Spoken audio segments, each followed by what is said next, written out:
নমস্কাৰ সন্ধিয়াৰ শুভেচ্ছা গ্ৰহণ কৰিব ইয়াৰ লগে লগে মই এটি কবিতা আবৃত্তি কৰিবলৈ ওলাইছোঁ কবি অজিত চন্দ্ৰ ভূঞাই লিখা তেওঁৰ কবিতাৰ শিৰোনাম স্পন্দন বুকুৰ উকমুকনিত ফাই অহা কম্পনে কয় যেন তোমাৰ কথাকে সযতনে স্তূপীকৃত কৰি ৰখা মোৰ মন মন্দিৰৰ প্ৰেমৰ কৰণীত নহয় জানো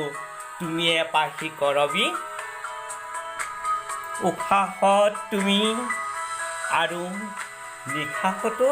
তোমাৰ গতি পূজাৰ নৈবদ্য হৈ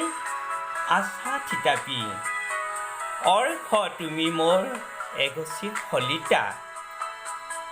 তুলসী তিল বেল ধূপৰ স্নিগ্ধতা তন্দ্ৰামগ্ন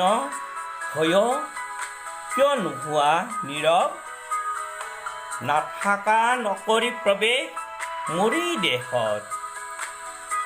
অস্তিত্বহীন হম তোমাৰ বাধাত মূল্যহীন হ'ব মোৰ তনু ধন্যবাদ।